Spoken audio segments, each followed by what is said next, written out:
This is Professor Stephen Litch in the Principles of Economics talking about taxes and deadweight loss, which is the inefficiency caused by taxes. Taxes make people unhappy. As an economist would say, they reduce people's surplus. And they do this in two ways. First, the tax revenue that's collected is money that people no longer get. So just losing money on its own makes people unhappy. The second thing is deadweight loss. It's inefficiency caused by people changing their behavior. For example, if I really like eating apples, and but then the government starts taxing apples highly, I'm going to switch from apples to eating bananas. And bananas weren't my favorite fruit. That change in behavior generated no tax revenue for the government, yet it made me less happy. And it's an example of deadweight loss. Again, taxes cause people to change their behavior in ways that reduce the amount of tax they pay. These changes make the people less happy and generate no revenue for the government, and they are called deadweight loss. Both consumers and producers experience deadweight loss.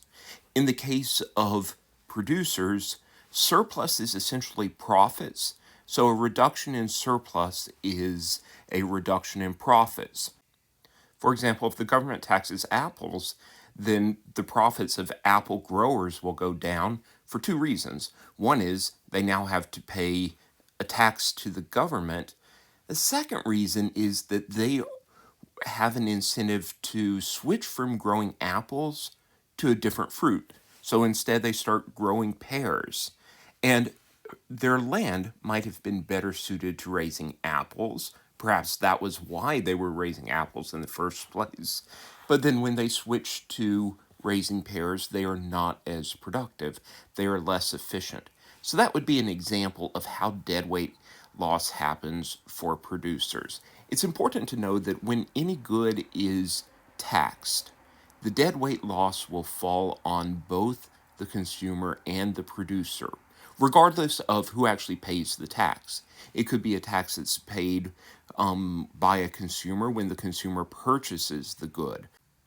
Think, for example, of an apple at the grocery store that's priced at $1. When you take that over to the cashier, it rings up as $1, and then the cashier adds 7 cents of sales tax onto the purchase. Okay, so that's a tax paid by the consumer, though, as I would say, it can be shifted onto the producer, especially if the tax reduces demand for apples, then that brings down the price of apples, and essentially producers are receiving a lower price for the apples they sell. So that lower price is effectively how the tax gets passed on to the producer. And the reverse situation happens as well. Sometimes a producer is taxed for something that they sell. Gasoline, for example, is taxed before the person makes the purchase. The producer or the seller has already paid the tax on the gasoline. But still, even though the producer has paid the tax, some of the burden of the tax still gets shifted to the consumer in the form of higher prices. Okay, so again, it's important to know that the burden of the tax does not depend on who technically pays the tax. Instead, it depends on elasticities of demand and supply. Again, deadweight loss happens because taxes distort people's behavior. Okay, and think, for example, of a tax on income. Now, income that a worker has depends in part on how much they work. And a worker might be offered a job. The boss says that it pays $1,000, and the worker makes a decision about whether it's worth spending the time to earn that $1,000. Putting a tax on income reduces the money that the person takes home from that. So a 10% tax on income reduces what the worker gets from $1,000 to $900 for the same job. 20% tax reduces the benefit from $1,000 to $800. And this provides less incentive for workers to do the jobs. Increasing the tax rate will increase the government's revenues. So going to a 10% tax rate would give the government $100 of revenue. Going to 20%, that gives $200 of revenue. To 30%, $300 of revenue, as long as the worker keeps working. But at some point, the tax rate will get high enough that it's simply not worth working, and then the government gets no money from the tax. In the extreme, a 100% income tax would give the worker nothing from working. Do the job, the boss pays $1,000, but the worker has to pay 100% of that, all $1,000 to the government. The worker has no incentive to do the job. So that 100% tax rate actually generates zero revenue for the government. So it's pure deadweight loss at that point.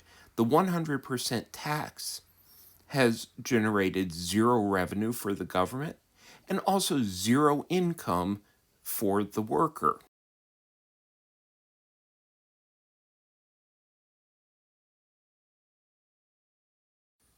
This idea is sometimes described as the Laffer curve after an economist named Art Laffer, who was an economic advisor to President Ronald Reagan and more recently an advisor to President Donald Trump. Laffer said, let's think about the amount of revenue generated by an income tax. The income tax rate can be anything between 0% and 100%. There are two tax rates that we know will generate no revenue for the government. Taxing income at 0%, the government gets 0% of whatever the worker earns. Taxing at 100%, the government does get 100% of all the workers' income, which is zero. So the government gets $0 in income. So again, we know that 0% tax rate and 100% tax rate will generate no revenue.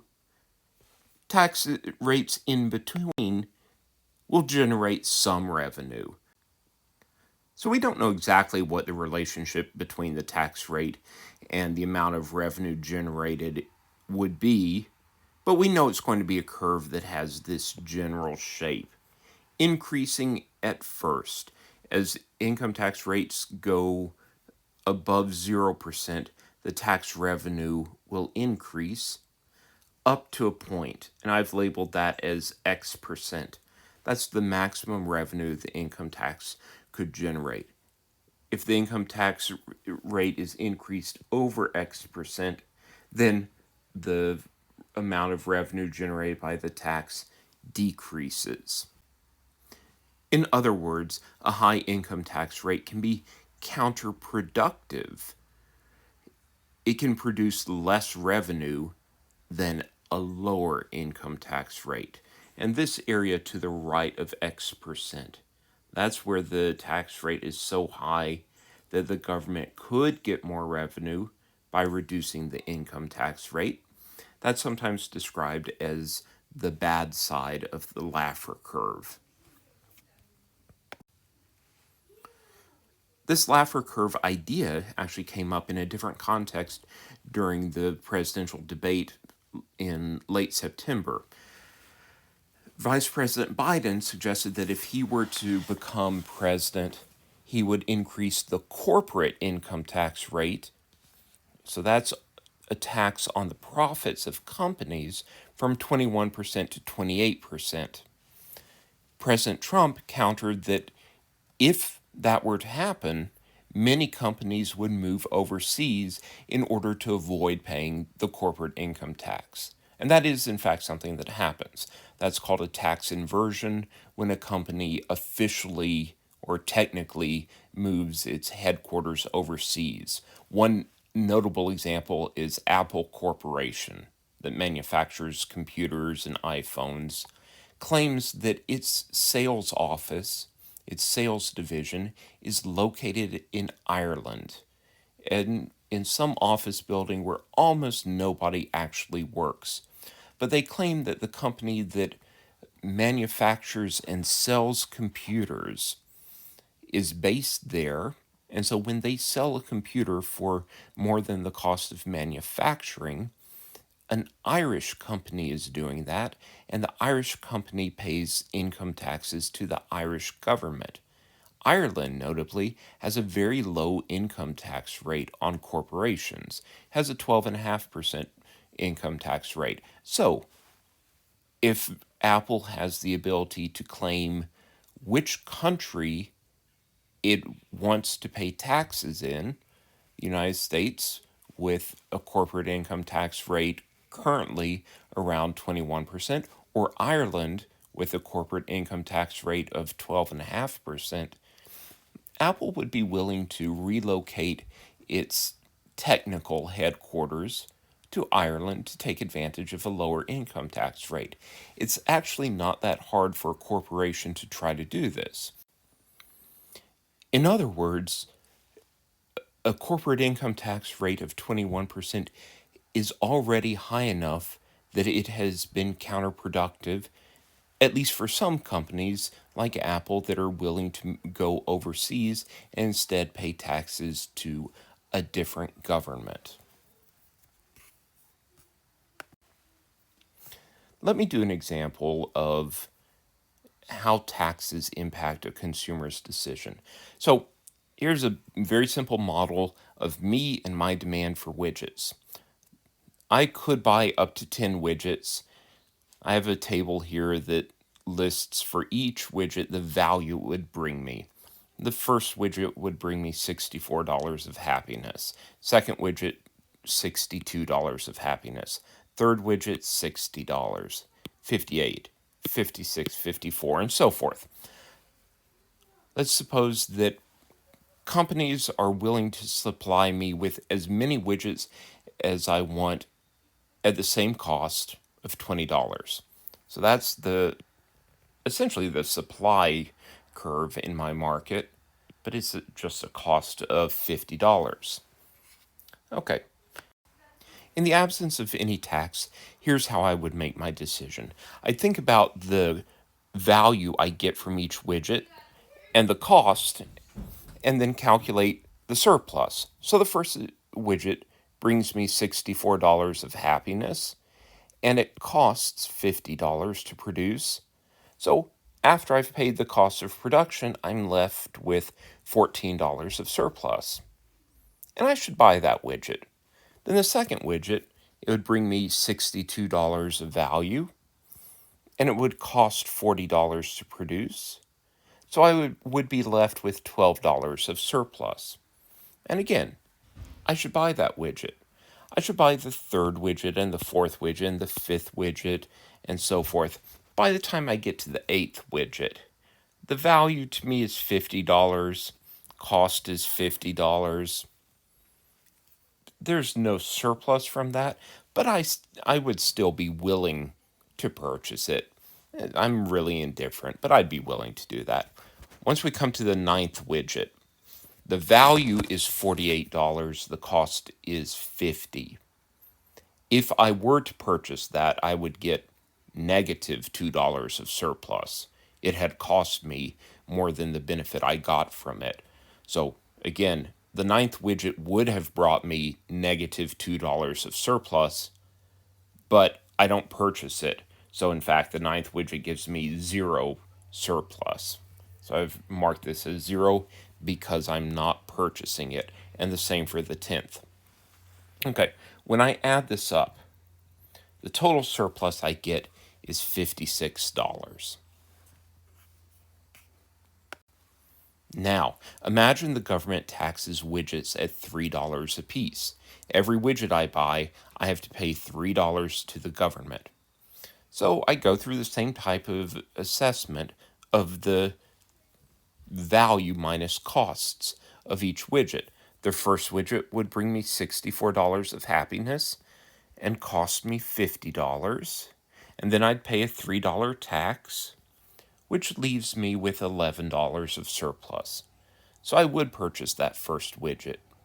Second widget brings me $62 of happiness. It costs me $50. I pay a $3 tax, and I'm left with $9 of surplus. So again, I purchased the second widget, and the third widget, and the fourth widget, and fifth and sixth. Once it comes to the seventh widget, I assess the value, which is $52 minus the cost, 50. If I were then to pay a $3 tax, I would have negative $1 of surplus. So it's not worth buying that. Or in other words, I get $2 more happiness than the cost. I would not purchase that if I have to pay a $3 tax on top of that. So I don't buy the 7th or 8th or ninth or 10th widgets. Notice one thing. The tax has changed my behavior. It has reduced the number of widgets that I've purchased. That's the type of thing that I'm talking about causes deadweight loss. Taxes change behavior. Now, I've marked here the surplus I get from 7th, 8th, and so forth. Those are all zero. I've marked the taxes that the government collects. It collects $3 of tax on the 6 widgets that I purchase, but not any tax from the 7th or 8th or ninth or 10th widgets. Okay, if we add these up, I'm getting $36 of surplus, and the government is getting $18 of tax revenue. So between me and the government, we're getting a total of $54 of surplus. Tax revenue is like the government's surplus. Okay, so between me and the government, there's $54 of surplus. But in a market with no tax, there had been 56. This tax has changed my behavior in a way that there is less surplus in the market overall. Okay, that difference of $2 is deadweight loss. Okay, now moving on. Suppose the tax is increased to $6 per widget. Again, I do the same type of calculation for each widget. The value minus the cost minus the tax leaves me with my surplus, which for the first widget, it's $8. Second widget, $6. And so I purchased the first, second, third, fourth. The fifth widget, again, I'm kind of indifferent about that, but I would be willing to purchase it. It brings me $56 of happiness. I pay $50 for it. There's a $6 tax. So let's suppose I just go ahead and do that anyhow. Then the tax that the government receives from the 5 widgets I purchase, that's $30 of tax revenue. And the surplus I get is $20. So notice, now that the tax has increased to $6, my behavior has again changed. I'm purchasing fewer widgets, and my surplus plus the government's tax amounts to $50. A market with no tax had generated $56 of surplus. So that difference is deadweight loss. I'm going to go to one more example where the tax increases to $9. And one thing that I want you all to note is that when the tax increases from $6 per widget to $9 per widget, the government's tax revenue goes down.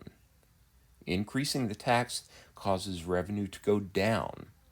And also, my surplus goes down. So that's bad for both the government and me. Increasing the tax too much is counterproductive. Again, it reduces both the government's revenue and my surplus. Here's that scenario. Increasing the tax to $9, I do my calculation of whether it's worth buying widgets. It's worth buying only the first, second, and third widgets. So I buy 3 widgets, the government gets $9 of tax on each, government gets $27 of tax revenue, my surplus is only $9. Again, when the tax was lower, when it was simply $6, the government got $30 of revenue, and I got $20 of surplus. Both of us were better with a lower tax. That surplus and revenue that just vanish are part of the deadweight loss. Overall, the deadweight loss of this tax is now 20. When the market had no tax, the total surplus was $56. All of that went to me. With a tax of $9, the market has a total of $36 of surplus, part for the government, part for me. So that difference between 56 and 36, that's all deadweight loss. Now let me present the graphical analysis of the effect of a tax on a market, as well as how it changes surplus. So here is a very simple market.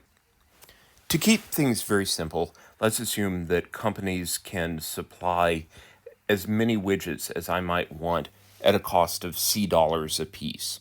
So that's essentially the supply curve. Again, they will supply as many widgets as I want or the market wants at a fixed cost of C dollars.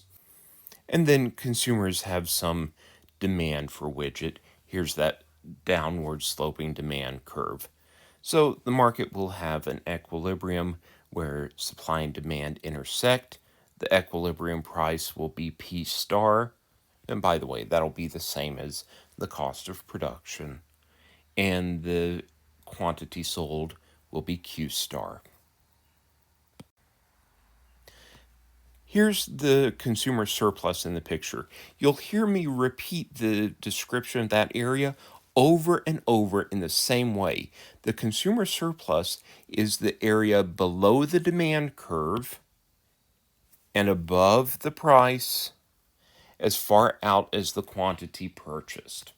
Okay, in equilibrium, when the market is in equilibrium, the area of consumer surplus is a triangle. Now suppose that the government taxes the manufacturers T dollars for each widget they produce. In the absence of a tax, these producers would supply as many widgets as consumers wanted at a price of C dollars a piece. With a tax, they will supply as many as consumers want at a cost of C plus T dollars a piece. This tax shifts up the supply curve by the amount of the tax.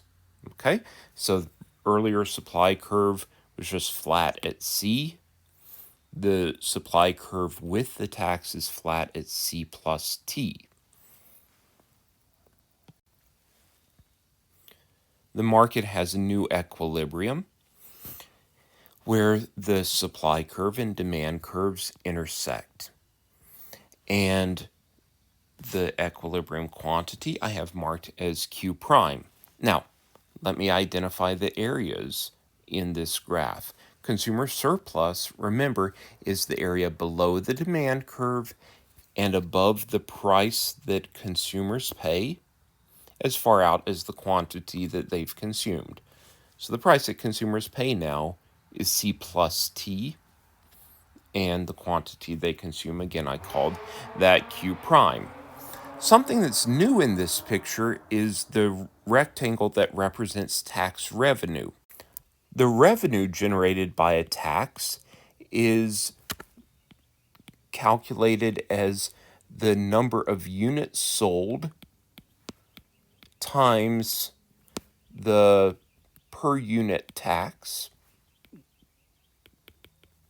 So in this case, number of units sold is Q prime, and the per unit tax is T. So the tax revenue is Q prime times T.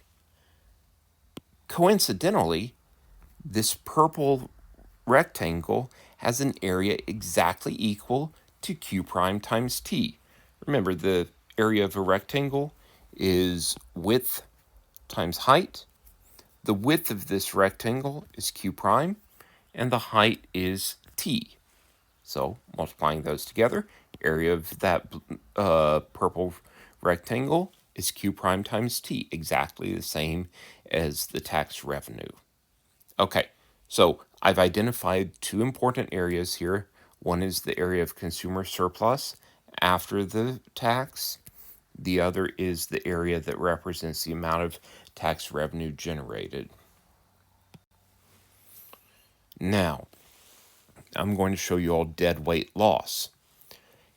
In equilibrium, with no tax, all the area above the original supply curve up to the demand curve, all of that area was consumer surplus. With the tax, only a smaller triangle is consumer surplus. Another portion has gone to the government as tax revenue. But then what about this gray area? That is no longer consumer surplus and it's no longer tax revenue. That surplus has simply disappeared from the market. That's the deadweight loss. The tax changed behavior. It reduced the consumption from Q star to Q prime, and that change in behavior results in a loss of surplus, and that's known as deadweight loss. Okay, graphically in the picture, the deadweight loss is almost always a triangle of area between Q prime and Q star. The elasticity of demand is very important in determining the size of the deadweight loss. So let me show a market where demand is inelastic and the amount of deadweight loss caused, and compare that to a market in which the demand is more elastic. Here's a market in which demand is inelastic. Inelastic demand means that the demand curve is fairly steep, not shallow, steep. So, as in the previous example, let's suppose that the supply is simple. Producers are willing to supply as many widgets as people want to purchase at a cost of C dollars. So the market is in equilibrium where this supply curve intersects the demand curve and consumers purchase Q star widgets. Then the government taxes widgets at T dollars apiece. Again, this shifts the supply curve up by the amount of the tax. And the new equilibrium occurs where S prime intersects the demand curve. So the quantity sold is Q prime. So notice a couple of things. One, there's been a relatively small change in the quantity that consumers purchase, even though the price went up substantially. That's what it means to be inelastic. The change in quantity is small relative to the change in price. Inelastic. Okay, also notice the area of deadweight loss. As I said, it's usually a triangle area between Q prime and Q star. This is the market when demand is inelastic. Here is what the same market would look like if the demand curve were not as steep, if the demand curve were relatively flat. First, the interpretation of a fairly flat demand curve is that demand is elastic. And so notice when the price changes, just the same way as it did in the previous example, there's been a fairly large change in quantity that consumers purchase. Same size change in price results in a relatively large change in quantity demanded. So behavior is elastic. There's been a big response to the tax. The area of deadweight loss is bigger. Remember again, it's a triangle between Q prime and Q star. It should be no surprise if the distance between Q prime and Q star is big, then that triangle will be big as well. So remember, when demand is elastic, there's a large change in behavior, and also the deadweight loss is larger. In practical terms, what that means is that taxes will be inefficient when they are placed on goods for which the demand is elastic.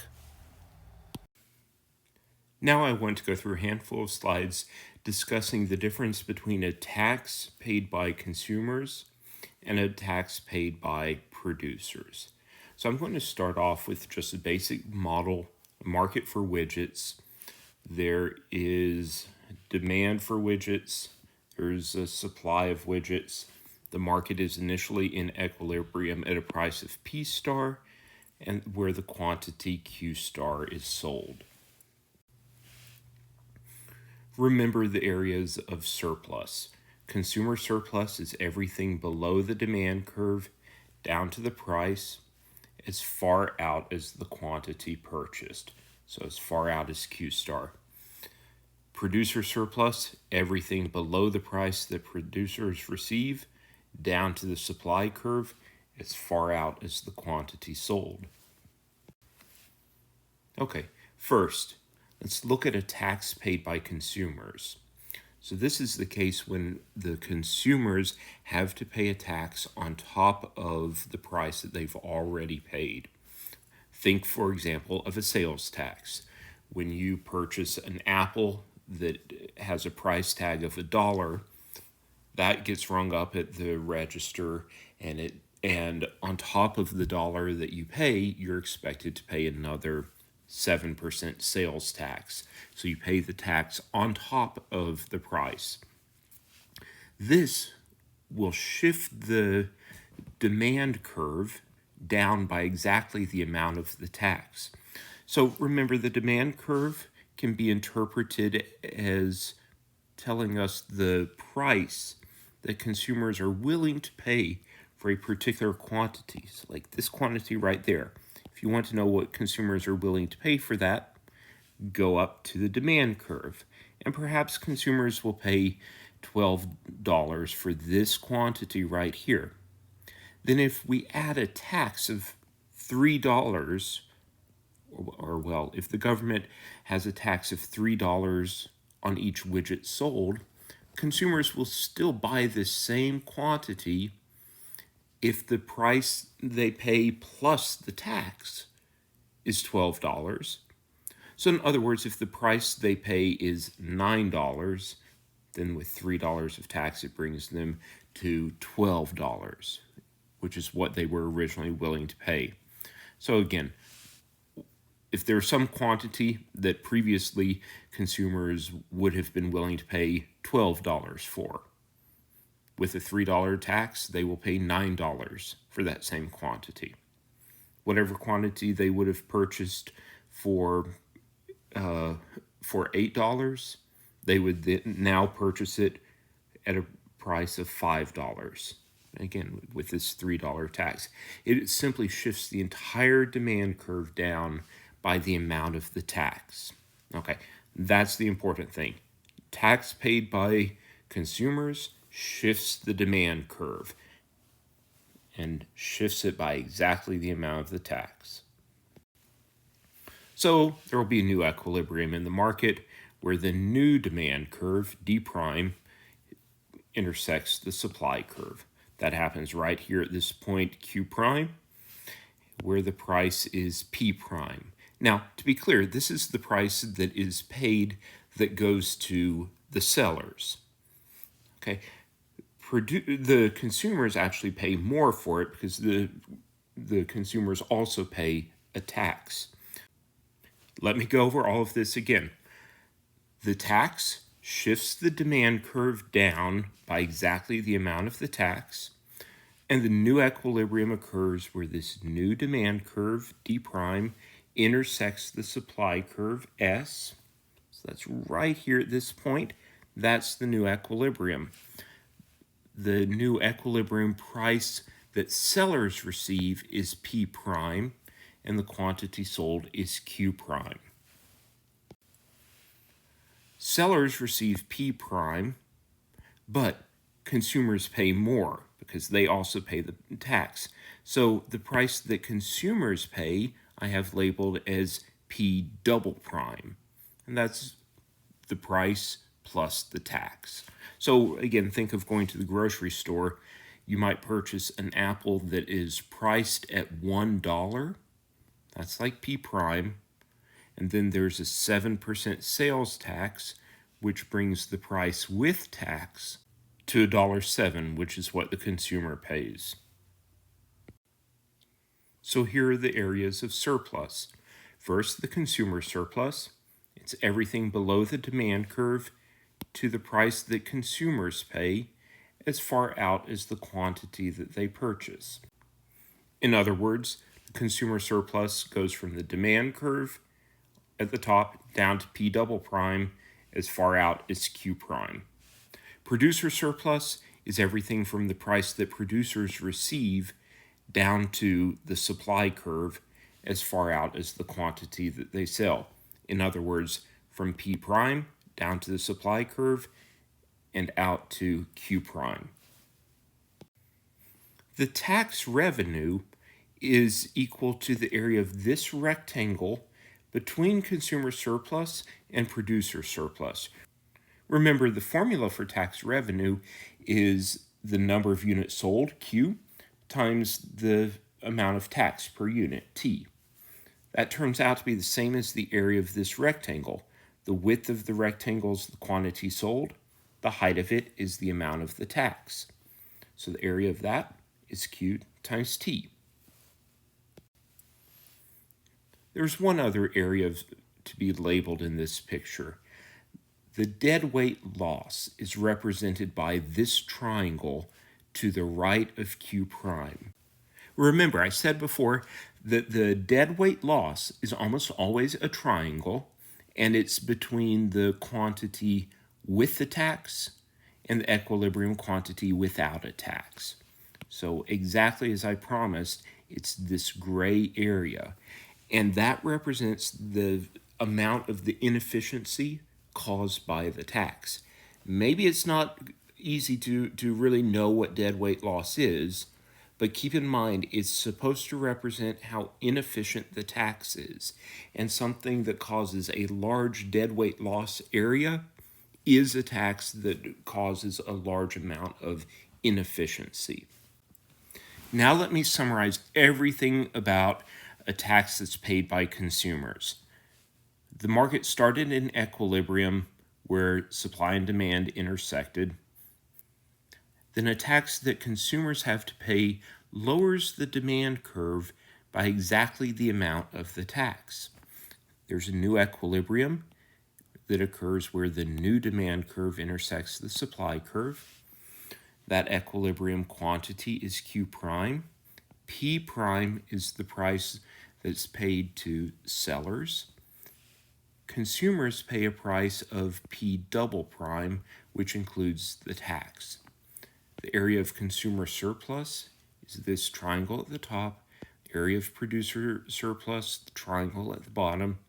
Tax revenue is this rectangle, and deadweight loss is this triangle.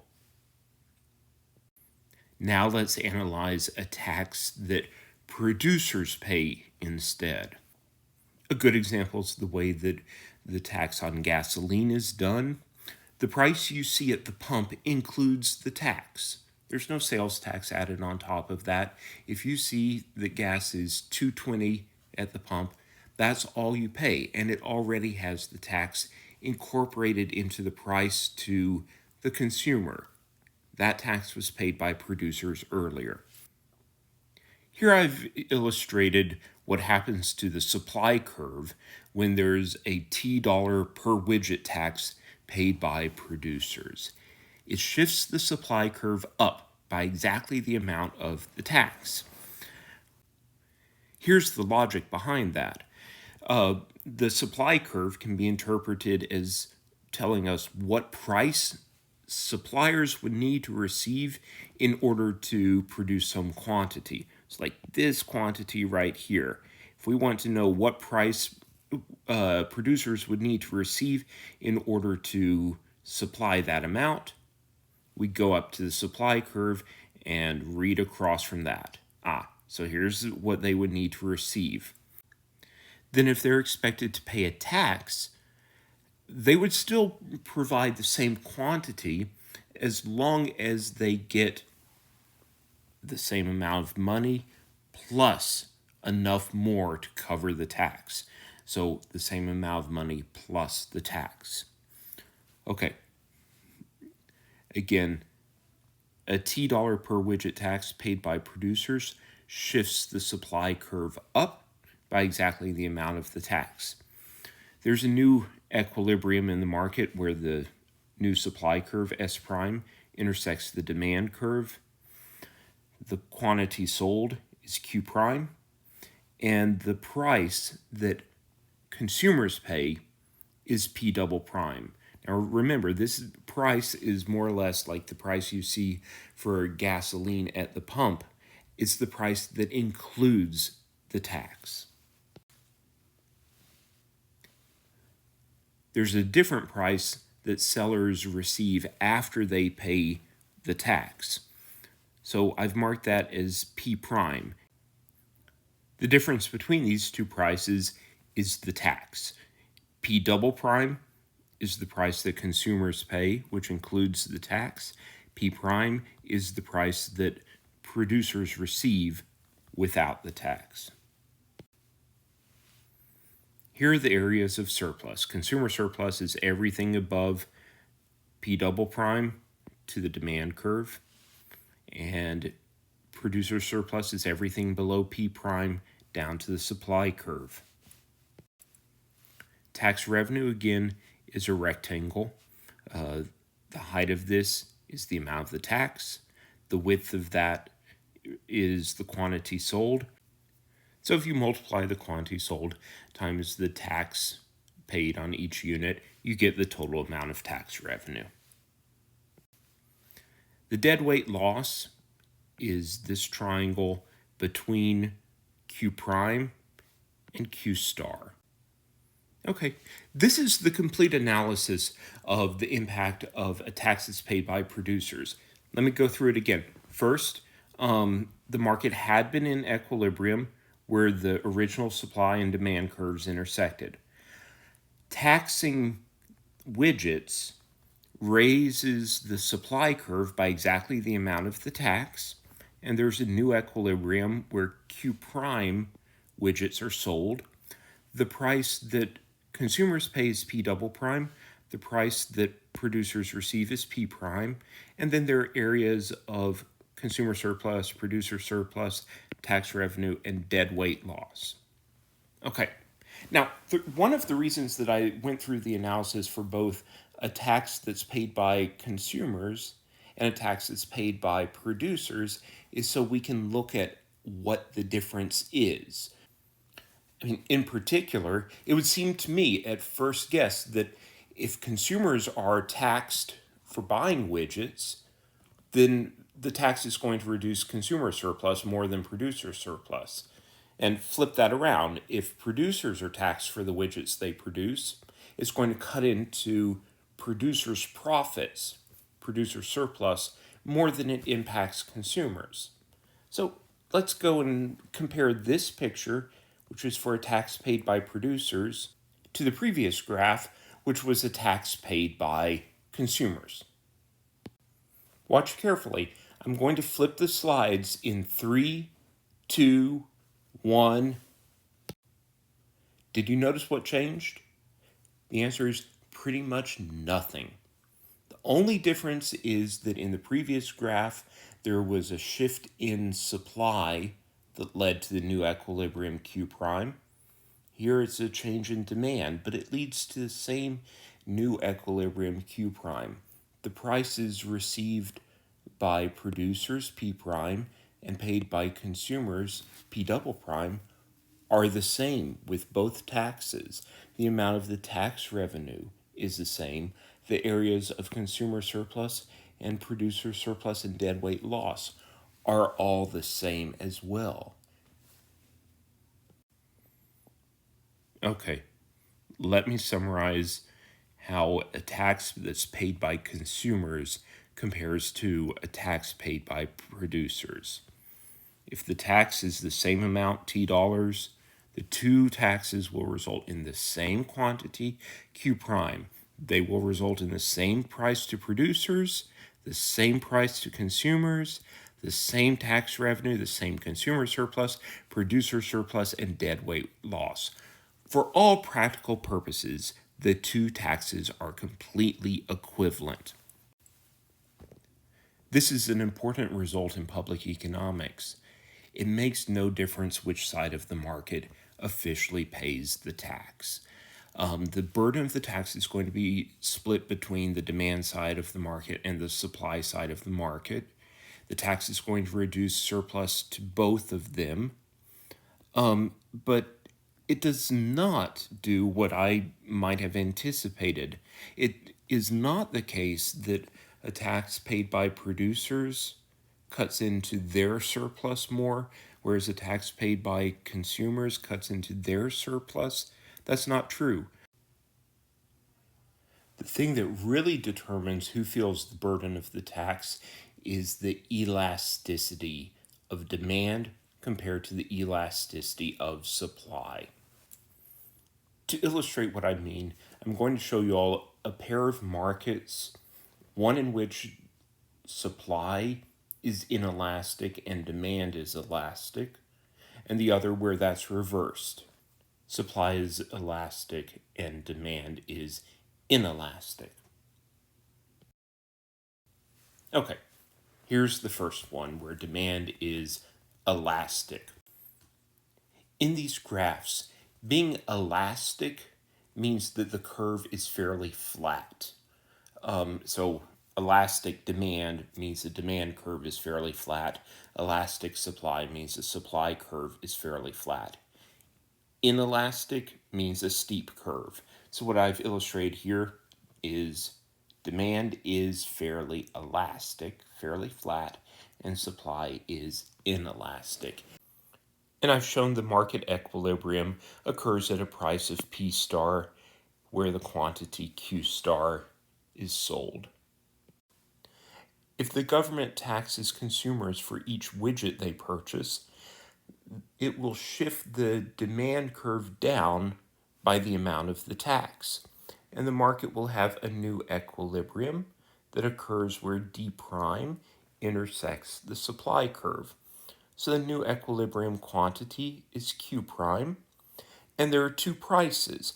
P prime is the price that is received by sellers, and P double prime is the price paid by consumers. Let me point something out. Let's compare these to the equilibrium price. In the absence of any tax, consumers paid P star and producers receive P star. Once consumers are taxed for purchasing widgets, the price that consumers pay increases a little bit because of the extra tax, and consumers pay a little bit more, P double prime, again, including the tax. But more than anything, the price that producers receive has dropped. So even though producers are not officially paying the tax, the drop in demand lowers the price so much that producers are getting substantially less. In essence, the burden of the tax has been shifted over to the suppliers, even though officially the consumers pay the tax. I've separated the area of tax revenue into a portion of tax that came out of consumer surplus, which is this blue rectangle, and the portion of the tax revenue that comes out of producers' profits, the yellow rectangle. And you should be able to see most of the tax revenues came out of producer surplus. The deadweight loss triangle can also be separated into some deadweight loss that came out of consumer surplus and some that came out of producer surplus. Again, you can visually compare the gray area to the pink area. The pink area is much bigger.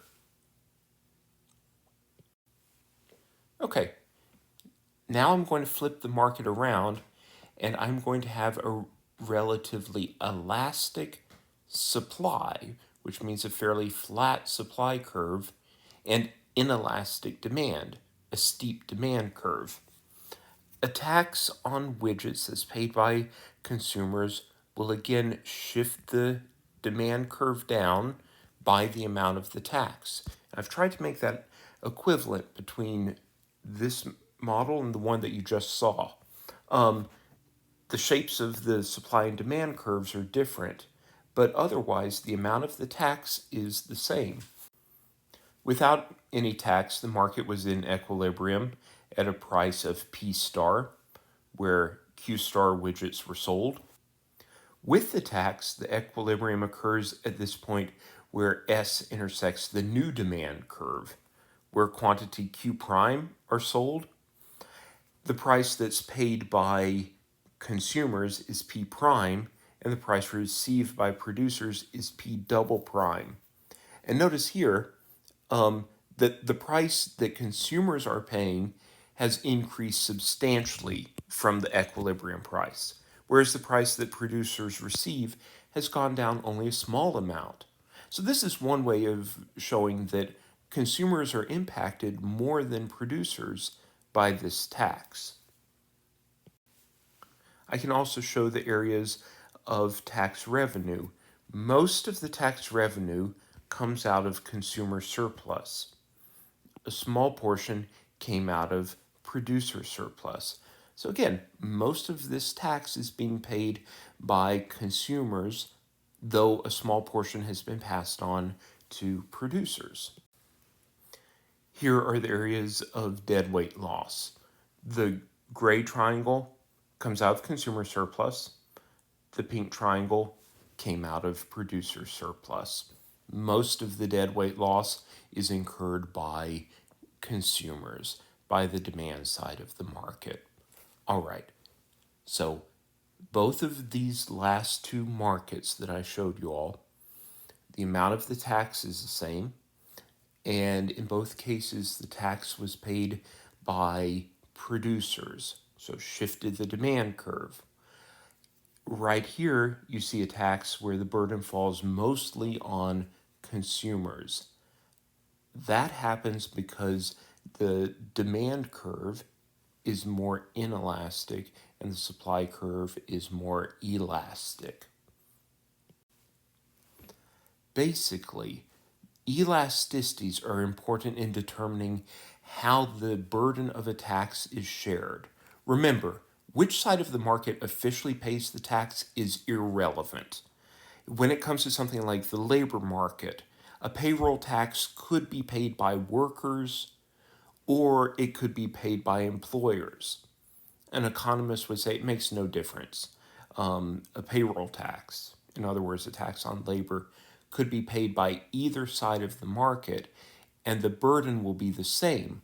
What really determines the side of the market that experiences like a larger loss of surplus, that is hurt more by the tax. What really determines that is the relative elasticities of demand and supply. The side of the market that is more elastic can essentially change its behavior in order to shift the burden of the tax onto the inelastic side of the market. Okay, and there's something else that I'll flash back to on one of the earliest slides. Okay, so elasticity plays a couple of important roles in determining the deadweight loss and burden of a tax.